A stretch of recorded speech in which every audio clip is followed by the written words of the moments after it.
Hello YouTube. So today we're going to be talking about the exposure triangle that consists of aperture, shutter speed, and ISO. Once you master these three things, your photography, I promise you, will go to the next level. Number one, aperture. So one way that I like to explain aperture is try this. Go into the bathroom, look in the mirror, and you will notice that your pupils are real tight and really small. If you turn the lights off, I'm going to try and do it here. You can kind of tell that once I turn the light off, my pupils are slightly larger. Turn them back on, watch what happens.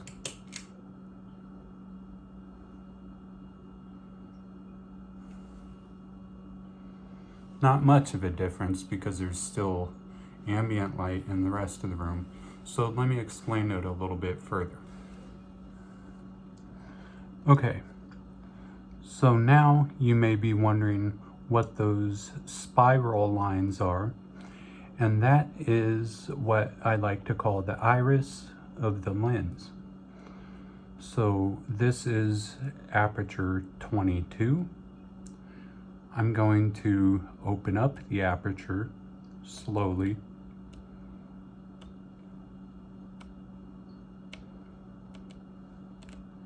As I open it up,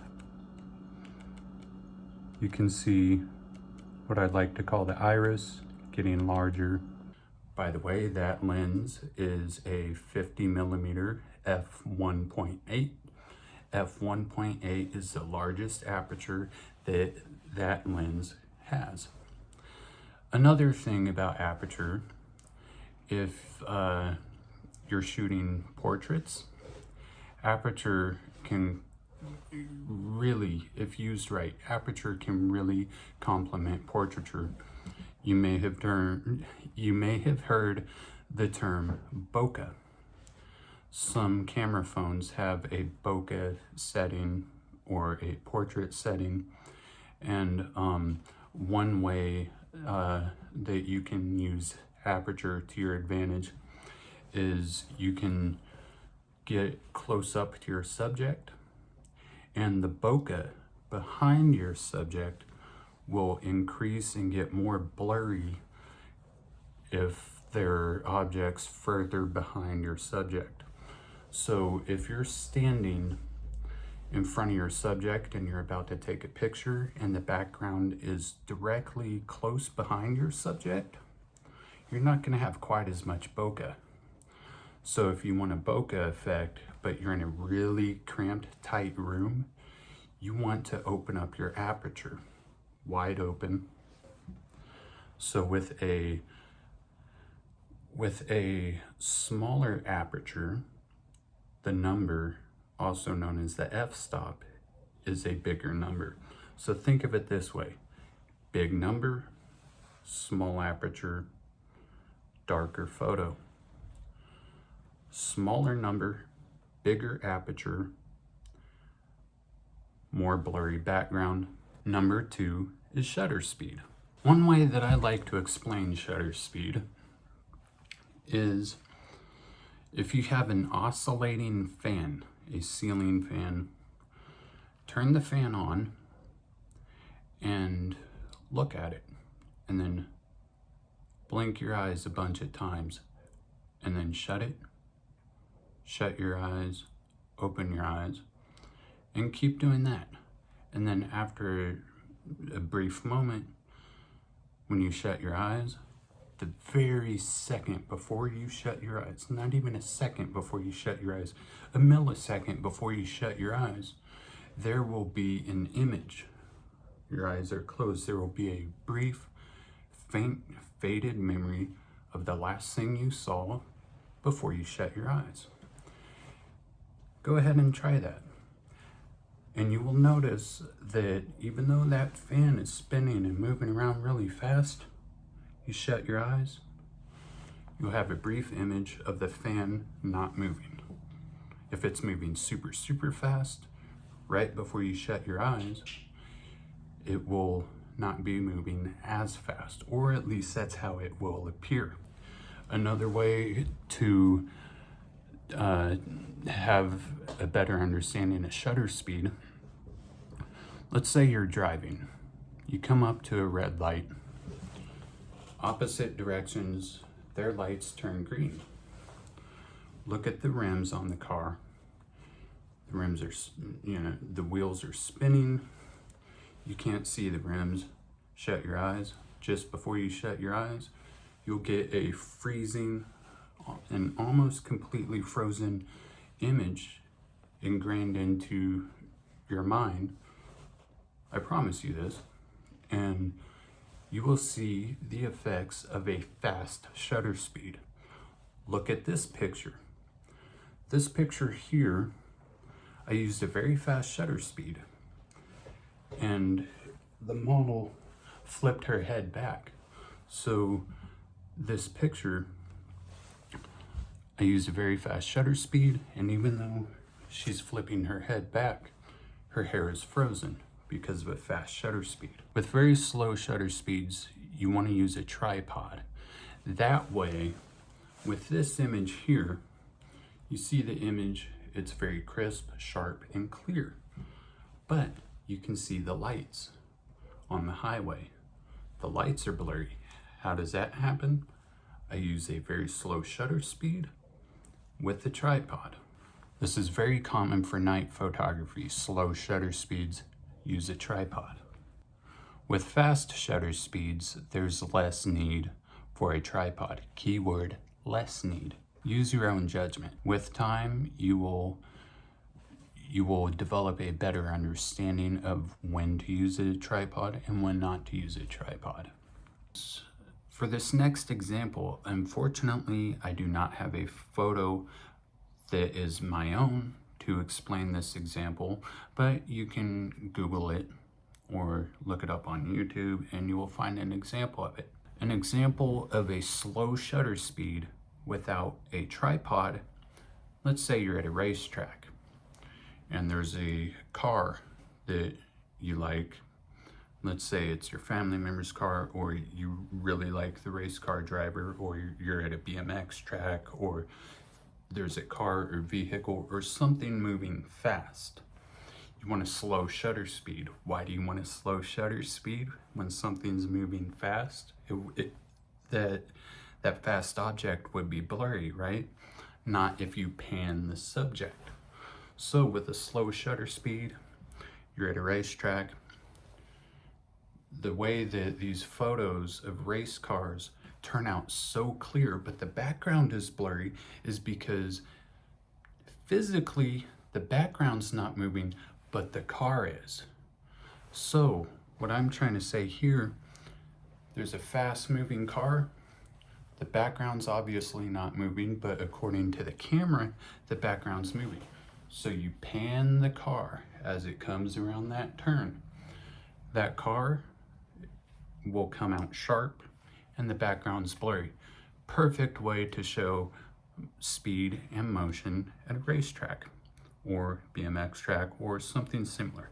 Like I said, unfortunately, I do not have a photo that I can use, but you can Google race cars with blurry background and you'll see what I'm talking about. Or you can even check here on YouTube on other channels and they will give you tutorials on how to achieve this. Number 3, ISO.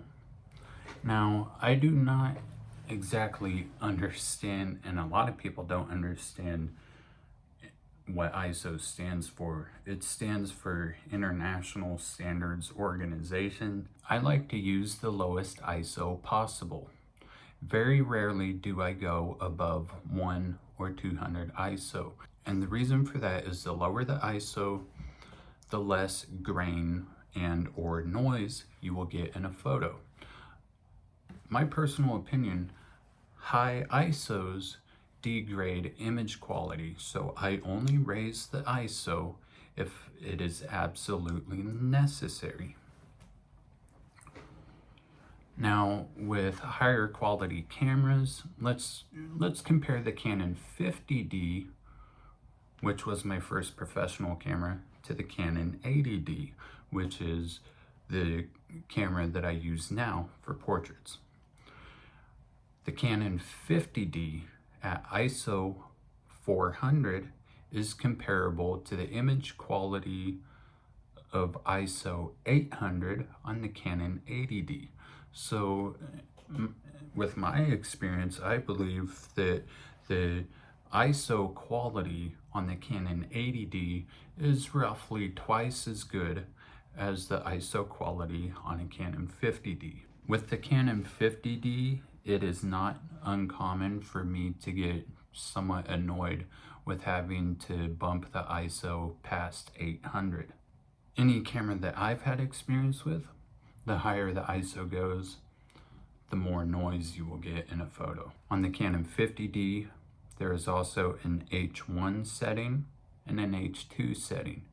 Very, very, very high ISOs. On a Canon 50D, I believe the H1 setting is 6400. The H2 setting for ISO is roughly 12 or 13,000. Here's an example of high ISO. Shutter speed, 15 seconds. Aperture, f/22. ISO, 1600. That's a very rough estimate. I can't remember the exact settings of the exposure triangle that I used for this photo, but looking back at it, I can kind of get an estimate. So another thing to consider, which I will talk about in later videos, is white balance. That is a close second, in my opinion, when it comes to the exposure triangle. Some of the more common settings for white balance, you have auto, which is my favorite. I'll get into why auto is my favorite in a brief moment. You have daylight, shade, cloudy, tungsten, fluorescent, flash, custom, and Kelvin. Now, Kelvin, that setting I'll explain in a later video. Custom, I don't really understand custom that much. So auto white balance, I use that because for me and my personal experience, I do different types of photography. So if I'm in different lighting situations, or if I move just a little bit, the lighting's gonna change, which will affect the overall white balance. So if I use automatic white balance, the automatic white balance, nowadays it's a lot better than it was 5 years ago, even 10 years ago. So nowadays, I like to use auto white balance because it saves time for me and the type of photography that I do. It saves time for me in post-processing. So comment below, subscribe, and let me know what you would like to hear about or learn about when it comes to photography in future videos. I have probably about 10 or 15 videos already planned that I've been planning more or less for the past year and a half, 2 years. But what I like to do when I teach other people photography is, as soon as I find something out, I don't like to teach it right away. I practice it. I try it in as many different ways as I possibly can, and I find out the most effective and easiest way for me to implement those techniques, so that when I find what works best for me, I can explain it simply, easily, and cohesively. So I hope this video helped. Please like, comment, subscribe, and I look forward to talking with you more about photography.